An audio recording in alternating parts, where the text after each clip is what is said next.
Осы жылдың наурыз айының басында Ұлттық мемлекеттік ғылыми-техникалық сараптама орталығының базасында Өзбекстан Республикасының ғылыми-техникалық ақпарат орталығының әріптестерімен бірлесіп, Қазақстан мен Өзбекстан арасындағы ғылыми-техникалық ақпарат саласындағы ұзақ мерзімді ынтымақтастықтың перспективаларын бағалау, қызметкерлердің біліктілігін арттыру, тәжірибе алмасу бойынша семинар болып өтті.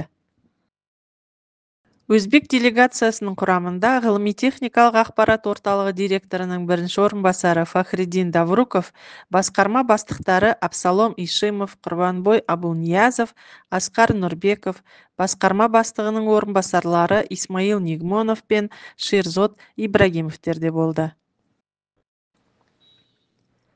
Бірлескен жұмыс барысында өзбек әріптестеріміз Ұлттық мемлекеттік ғылыми-техникалық сараптама орталығының жұмысымен танысты. Ғылыми-техникалық жобалар мен бағдарламалар, коммерцияландыру жобалар мониторингі, ақпараттық ресурстарды қалыптастыру, мемлекеттік ғылыми-техникалық сараптама, ұлттық ғылыми кеңестердің жұмысын ұйымдастыру, ақпараттық технологиялар департаменттерінің басшыларымен кездесті. Сондай-ақ семинарға қатысушылар республикалық ғылыми-техникалық кітапханаға да ат басын бұрды.